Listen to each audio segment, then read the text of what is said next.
వాక్యమనే ఉదక స్నానం మనకు అవసరం. నిలువెల్లా వాక్యోదక స్నానం మనం చెయ్యాలి. నడినెత్తి నుండి అరికాళ్ళ వరకు వాక్యోదక స్నానం జరగాలి. కొంతమంది ఏనుగు స్నానం చేస్తారు. ఇదో గొడవ వచ్చి పడింది మళ్ళీ. ఏనుగు స్నానం అంటే తొండంతో ఏనుగు ఇలా వేసుకుంటూ ఉంటుంది నీళ్ళని. దైవజనుడు ఏ ప్రసంగం చేసినా ప్రతిదానికి నన్నే అన్నాడు, నన్నే తిట్టాడు, నన్నే ముట్టాడు, ప్రతిదానికి.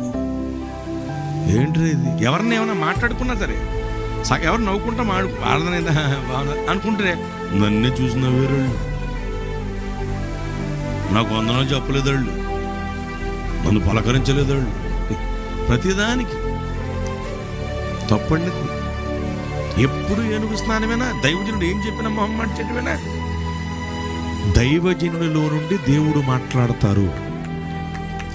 దైవజనుడిలో నుండి వాక్యమే వాక్యపుటద్దమై మన స్థితి మనకు చూపెట్టుద్ది. అప్పుడు నువ్వు నొచ్చుకుంటావు, నువ్వు గుచ్చబడతావు, నువ్వు హృదయంలో నరకబడతావు.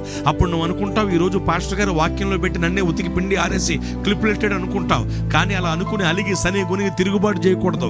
ఎందుకంటే ఈ వారం చెప్పాలనుకున్న ప్రసంగాన్ని కొన్ని రోజులుగా ప్రార్థనా పూర్వకంగా సిద్ధపడి వచ్చి చెబుతాడు దైవజనుడు.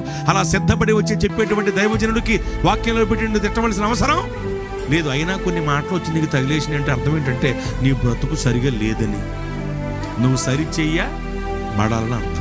కాబట్టి నీతో మాట్లాడిన వాక్యానికి నిన్ను నువ్వు అప్పగించుకుంటే నిలువెల్లా వాక్యోదక స్నానం నీకు జరుగుద్ది.